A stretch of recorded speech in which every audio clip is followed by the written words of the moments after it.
ایک دن ابو جاہل مسجد الحرم کے دروازے کے پاس آ بیٹھا۔ پیغمبر اکرم صلی اللہ علیہ وآلہ وسلم مسجد سے باہر تشریف لائے تو اپنا ہاتھ آستین سے باہر لایا اور کہنے لگا، یا محمد صلی اللہ علیہ وآلہ وسلم، بتائیے میری مٹھی میں کیا ہے؟ اگر آپ صلی اللہ علیہ وآلہ وسلم نے صحیح جواب دیا تو میں اپنے ساتھیوں سمیت آپ صلی اللہ علیہ وآلہ وسلم پر ایمان لے آؤں گا۔ حضور پر نور صلی اللہ علیہ وآلہ وسلم نے فرمایا، تیرے ہاتھ میں ایک ڈبیا ہے جو ٹاٹ میں لپٹی ہوئی ہے۔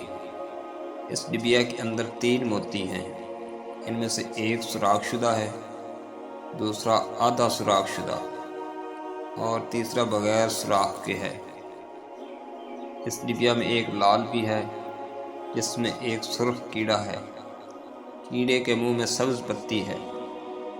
ابو جہل کہنے لگا، یہ سب تو ٹھیک ہے، لیکن سرخ کیڑے اور سبز پتی کا کیسے علم ہوا؟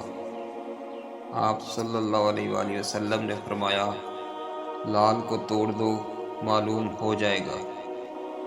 ابو جہل کہنے لگا کہ میں اس قیمتی لال کو کیسے توڑ دوں؟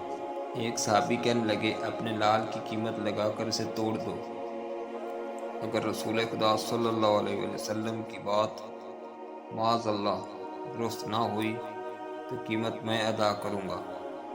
ابو جہل اس بات پر راضی ہو گیا۔ جب لال توڑا گیا تو سب نے دیکھا کہ اس میں چھوٹا سا سرخ کیڑا منہ میں سبز پتی لیے موجود ہے۔ رسول اللہ صلی اللہ علیہ وآلہ وسلم نے اس کیڑے سے دریافت کیا کہ تم کب سے اس لال میں ہو؟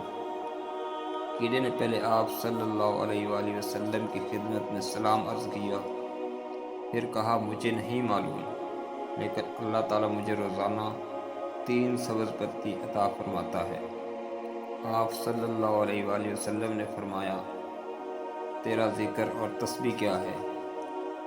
کیڑا کہنے لگا کہ خدا نے مجھے روزانہ 10 مرتبہ آپ صلی اللہ علیہ وآلہ وسلم پر درود بھیجنے کا حکم دیا ہے، جس کی برکت سے وہ مجھے روزی دیتا ہے۔ سبحان اللہ۔